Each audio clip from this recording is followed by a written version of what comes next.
क्या आपने कभी यह सोचा है कि सभी ब्लेड्स पे एक ही जैसे डिजाइन क्यों बने होते हैं? और क्या आप जानते हैं कि एक ऐसा चावल भी है जो ठंडे पानी में भी पककर तैयार हो जाता है? तो दोस्तों बने रहिए आज के इस वीडियो के साथ, क्योंकि आज आप ऐसे फैक्ट्स को जानोगे जिससे सुनकर आपकी नॉलेज और बढ़ जाएगी।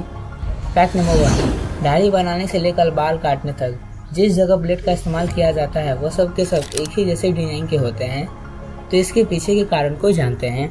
सर्वप्रथम 1901 में जिलेट कंपनी के निर्माता कैप जिलेट और विलियम निकर्सन ने एक साथ मिलकर ब्लेड का आविष्कार किया था। उस समय जिस आकार और जिस डिजाइन की ब्लेड का निर्माण किया गया था, आज भी वैसे ही ब्लेड बनाई जाती है।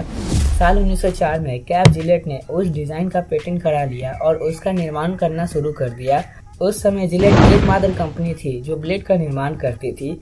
उस जमाने में रेजर में ब्लेड आसानी से फिट हो जाए, इसलिए उसका डिजाइन कुछ इस प्रकार से बनाया गया था।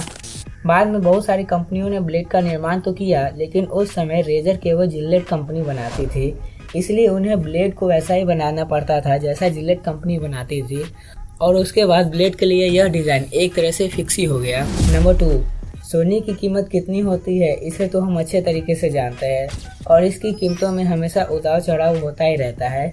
और आप यह जानकर शॉक्ड हो जाओगे कि सोने की कीमत कितनी होगी, इसका निर्णय उस देश की गवर्नमेंट नहीं करती और ना ही उस देश की सोने की कंपनियां, बल्कि सोने की कीमत पर उतार चढ़ाव का पूरा कंट्रोल लंदन से होता है।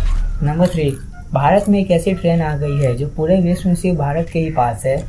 यह ट्रेन एक चलता फिरता हॉस्पिटल है और इसका नाम लाइफलाइन एक्सप्रेसवे है।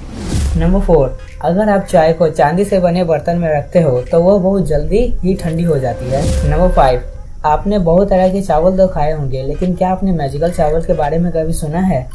इस चावल को जादुई चावल इसलिए कहते हैं क्योंकि ये ठंडे पानी में भी बनकर तैयार हो जाता है। इस चावल का नाम कोमल चावल है। इस चावल को सबसे पहले असम की ब्रह्मपुत्र नदी के किनारे माजुली द्वीप पर उगाया गया था। इस चावल को सिर्फ आधे घंटे के लिए ठंडे पानी में रखने पर यह पककर तैयार हो जाता है। इस चावल की कीमत 60 से 80 रुपए के बीच रहती है।